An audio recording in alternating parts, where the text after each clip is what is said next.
Whoa! Loud. Well, you clearly have some fans out there. That's marvellous. I'm Genista McIntosh, and I'm just here to keep order a bit, maybe. These are the people you've really come to hear. And on my left is Sam Mendes, and on his left is Ben Power. And between them, they have created Lehman. One of the things I wanted to ask you about, first of all, is the source material for this, because obviously we all think we know something about Lehman Brothers because it was such a iconic moment in all our lives 10 years ago. But actually, that's not really what this play is about. So, firstly, where did you find it? And why did it draw you, either of you? Which of you came across it first? Starts with Sam. Oh, okay. I was always fascinated. I was living in New York when the Lehman Brothers collapsed. And I was particularly gripped by the weekend in which the government allowed them, basically, to fall apart. And I was particularly fascinated by Dick Fuld, who was then running Lehman Brothers.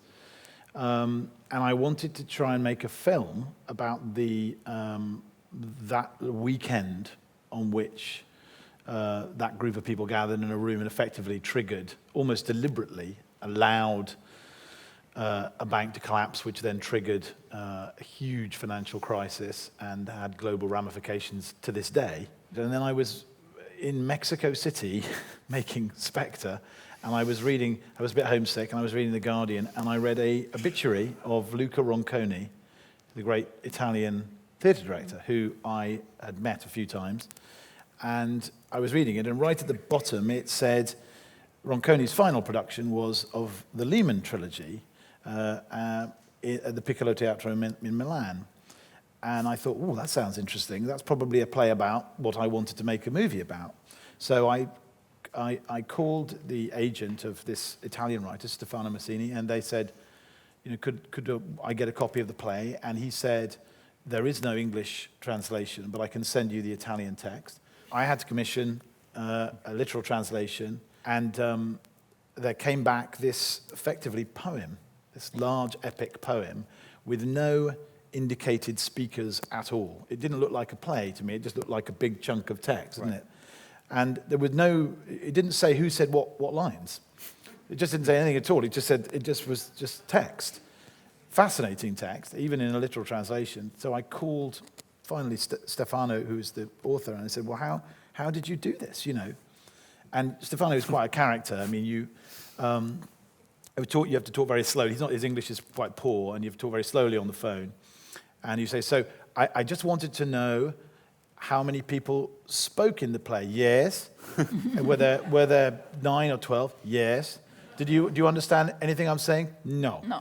We managed to get to the bottom of it, and he basically said, you decide who says what.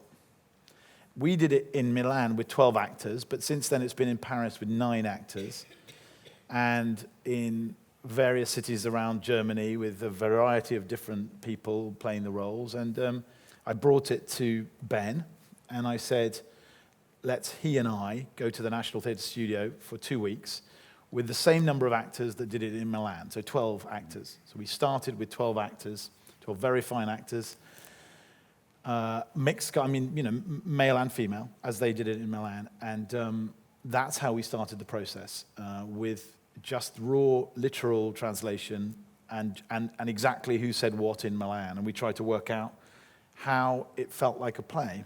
It is impossible to overstate what a strange document it is in the original. It's, as Sam says, it's not given, characters aren't given specified who's speaking. There's no stage direction. The thing is cut into chapters, like poems, some with pretty strange titles, sort of completely impossible to decipher, metaphorical titles. When Sam talked to me about the project, I thought, I love plays, films about finance. I worked on a play called Enron before I started at the National, which was a huge, success, and went inside the belly of that company as it was falling apart. And I'd seen the BBC drama about Lehman and about what happened in 2008. And this play begins in 1844 There's very little reference in the Italian document, very little reference to the bankruptcy at all. Only the final few pages of, as Sam says, a huge, weighty tome. But there's something in the rhythms of the poetry, in the language, in the repetition, that is incredibly speakable. And even in the literal translations are really difficult objects because they're clumsy, they don't work. But this already, even in the literal, there were moments, and we felt it in that the first time we heard actors saying it. Lots of it was sort of murky and swampy, but then these flights where you just went, oh no, there's stuff, there's gold here. So you were in the studio with 12 actors. Mm-hmm. I suppose the simple question is, how did you get from 12 to 3, and why? Well, I mean, the first thing to say, just which we sort of skipped, was that what I thought I was going to read was not what I read at all. By the way, No. thematically and in terms of its subject matter, it wasn't about the weekend of the collapse. It wasn't about Lehman Brothers as I had taken it to be. It's about tradition. It's about legacy. It was about a family. And actually, in fact, it took us read, as you did at the beginning of this, the fact that we know the end result. But it showed us how we got to that point. And I suppose that really struck me, and so I felt like, well, however, I didn't know that it was going to work. I went into it feeling it was a large cast in a small theatre. And I came out of that 2-week process feeling it was a small cast in a large theatre. And that the epic nature of the material seemed to ask for a big visual statement, but that the core of the story was best delivered by just the 3 brothers, and that if it were possible for them to play every single role, somehow we could find a stylized way into it, which was more articulate and the more naturalistic route that they had taken. It was never a naturalistic play, but it was certainly more naturalistic. With everybody, each new character was played by a new actor.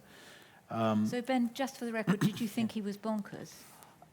Or did Yes and no. What I think, maybe this is hindsight, but it's always been true that the early stages of the play were the easiest to read and the most immediately effective, because it's 3 boys with nothing trying to do something. It's a scrappy underdog tale. So, as Sam says, the problem of why do we care about billionaires and their terrible troubles, it isn't a problem in that bit. And actually, of course, the decision to move to 3 means that the whole thing goes through the eyes of those original protagonists. The whole story is experienced by them, even as they're also playing their children and grandchildren. Their sense of it is alive on stage. We watch Henry Lehman becoming Philip Lehman, and Henry Lehman doesn't disappear. By making it into the 3, you allow Henry, Emmanuel, and Maya to live through the evening, and that initial thing, the emotional connection that those brothers have at the very beginning, sustains. And even when we're talking about their children and grandchildren in New York, very, very wealthy, very successful, still there is the boy in his new shoes, standing on the dockside with no belongings, no English. One of the things that's very striking about the production, particularly early on, is the gradual, first of all, the bringing on of the ritual and the belief system that the brothers have brought with them, and then the way that mutates through the play, and gradually that some of the ritual falls away and some of it turns into other things. Was that all written into the text, or was that something that you found in the process of working the text, the extent to which you needed to accentuate those issues? I mean, the truth is that it was there, it's all there, but it did feel shapeless in its full length. And the process of adapting it is really the process of trying to see that architecture and then really accent it and lean into it. So, for instance, the sitting of Shiva 3 times during the play for less and less time, and then eventually no time at all, felt completely central and like the most beautiful, essentialized version of that loss of faith, that loss of self, that loss of home, that happens as this family go from being outsiders to being the establishment. I mean, what was fascinating for me was that so after the workshop, I began to make a translation, take the literal and rewrite it, make it something that worked in English. And there were lots of bits that I didn't understand. So I went to Florence, where Mazzini, the Italian playwright, lives, and spent 3 days with him asking through a translator, because as Sam says, his English is better than my Italian, but neither were really strong enough to conduct a conversation. But we sat in his house in Florence, and I said, you have to explain to me what this is. Why is the trains like the appearance of the commandments in the sky when God gives them to Moses? How does this work? And it was only when I met him that he told me about his Jewishness, which then revealed why this man, this actor, writer, director in his 40s, living in Italy, had felt after the crash in 2008 like he needed to tell the story and tell the whole story of this family. And I'll tell you this story very, very quickly, but it's fascinating. He was raised as an Italian Catholic. His father was a businessman in Milan, owned a factory. One day, one of the Jewish workers in his father's factory collapsed, and his father administered first aid and saved the man's life. And Stefano, at this point, was 10 years old and was a tearaway, he was in terrible trouble at school. And months later, the man, now recovered, came to the Mazzini house and said to Stefano Mazzini's father, "You saved my life. I'm Jewish. That means in my faith that you are an honorary Jew. I accept you into my community. Tell me what I can do to help you. What problems do you have?" And the only problem I have is my tearaway 9-year-old son. Well, then he's coming with me to synagogue school. And Mazzini then, through his teens, was educated Catholic in the morning and Jewish in the afternoon. And so he's just the most extraordinary man. I really can't do him justice. But he has this strange outsider-insider connection to Jewishness, which I think explains a lot about what's going on in the play with those Talmudic Torah references and the sense of the Jewish faith that goes all the way through it. There's a kind of musicality to the text and some rhythmic repetitions that, as a listener, as an audience member, you start to get very beguiled by as it goes on. Was that there, and were you just carving away material around it to reveal that, or is that something that revealed itself as you made the version? Well, I think there was another workshop after, when we decided we were going to just do it with 3 people, and we had cast our magnificent 3 actors, Simon, Ben, and Adam, who are all extraordinary. And we managed to make a week where they were all free, and we could try out the text and see how it would work. And we had a model. We had designed it. Ez Devlin, our fantastic designer, had designed it.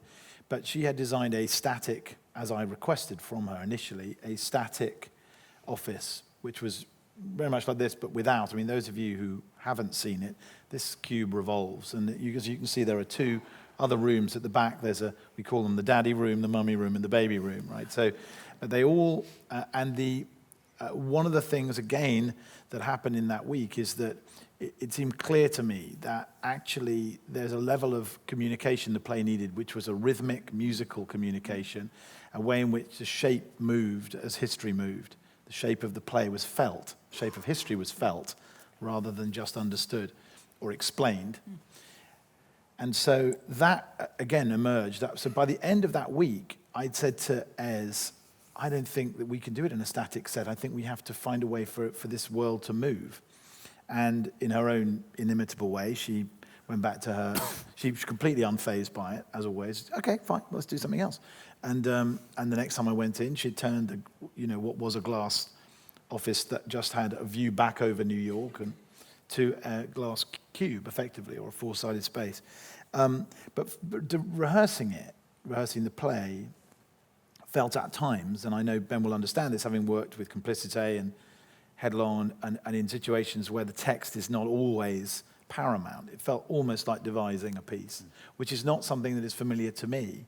But choreographically, and musically, the rhythm of the piece seemed to have its own demands. It needed to breathe in and breathe out. It takes huge leaps of time, but then it will spend 15 minutes on a tiny point in history, but it will leap over the Civil War in 2 minutes, or it will jump entirely, the Second World War. The whole of the text that is in this production was made very bespoke for everything that's happening on stage around it. So every moment is packed, and it's probably worth mentioning music in that as well, because in the rehearsal room alongside Sam, the 3 actors, Nick Powell, the extraordinary composer, is just there at his piano composing live to accompany the action. And those of you who've seen it will know how integral the music is to it. For those of you who've seen, the pianist is downstage here and has a score, and she's the 4th member of the company, isn't she? Yeah, she's weaving themes around often individual words, and it's very, very precise. But that is the 4th character in the evening. Yeah, you've talked about the design, Sam, and when you look at this thing, it's huge somehow. But then also, it's incredibly simple. The actors have very, very few props. They've got a few boxes to move around and chairs, but there's very little. Is that how you imagined it? And I think we decided that we would do that. It was interesting. If we were to be able to tell the story only with what is in a contemporary office. But that decision followed us writing, effectively, a prologue and a epilogue. So the play simply starts on an empty stage. The original play starts on an empty stage with a man walking on saying, a circumcised Jew with only one piece of luggage at his side, dock number 4 in the port of New York. And that's how it starts. Here, he is effectively a ghost. You start on the eve of the collapse of Lehman Brothers, and the office is locked up for the night. And during the course of the night in which it's locked up, effectively, 3 people come back from the past to tell you what happened and how they got there. And they disappear at the end when the dawn breaks and the office is unlocked again. So once Ben and I had come up with that as a framework and thought, can we push it that far? It then seemed to make sense. Conceptually, everything that is used to tell the story would have been in the office on that day. And there is a great satisfaction, of course, in making something out of nothing. And, every document, every piece of paper is, in fact, just a copy of the New York Times from the weekend that the Lehman Brothers collapsed, from the plans of the railways to any number of documents that are being signed to papers themselves. So that's just a small example of how one prop can hold a multitude of meanings. And the same with the boxes that we're all familiar with, those boxes that were carried out by the Lehman employees, and we saw many photographs of them at the time, and they're all stacked up in the small room, and they are used to build both literal and metaphorical things in the course of the evening. And that was one of the pleasures of rehearsing it, is to see how far you could push it. One step too far, and it felt a little self-conscious, a little too obviously theatrical, not enough, and you didn't feel that they were controlling it in ways other than verbal. So it's trying to make concrete the shape of history. It's trying to understand something in your gut at the same time as understanding it in your head. You know it's working when the machine you've built starts to yield the answers when you don't have them, right? And the pleasure from sitting in my seat watching Sam and Ez and the design team solving these things like the signs. So it was clear in the Italian text that the changing signs was something that Massini had seen to chart. Yeah. The set's going to be made of glass. What, are we going to hang things? Is there going to be a whiteboard? No. We're going to write it on the glass. And of course, as soon as you do it, as soon as you realize that you're going to accumulate this stuff on the glass, that the signs they write in the 1840s can still be there, semi-transparent ghosts behind the men arguing in the 1950s, then and these are discoveries that you make if you've got the right starting points. And the starting point of the framework of the boardroom, which actually came before everything, right? Before there were 3 actors, before there was a pianist, I sound like I'm in the play. Before there was this, there was the idea that, and I think it probably came from the fact that we knew that we had to somehow keep 2008 alive, even though Stefano Massini wasn't as interested in it as we suspected audiences would want the relationship to the crash. Because why are we doing the play? We're doing the play because, as Sam says, a decade on, the world lives with the consequences of the decision to let Lehman go bankrupt. And so 2008 was everything. And to hold the evening inside this room, feels effective. And it kept giving, as Sam says, to the whole story. It's such an interesting evolution from the material that you came across in the first place to where it is now. Can you envisage further iterations of it? Or if I was the kind of person who searched for myself on Twitter and for the productions that I'm involved in, which of course I'm not, then I would discover every day on Twitter reports. Sometimes there are people who've seen our show talking about it, but then all of these Spanish reports and pictures of the Spanish production that's just opening looks completely different. Okay. It's got loads of people in it, and there's a musical as well. There's a musical in Portugal. There's another production opening in Italy. I think the way Sam describes Stefano's openness with the way different practitioners want to treat his text means that it is going to be a very, very popular text all over the world. This version is our version, and it's the first version in English. But I think the play lives in different ways for different audiences all over the place. This piece of work is absolutely the most beautiful exemplar of why theatre is theatre. And it demonstrates every skill, every craft, every good instinct that theatre can give us.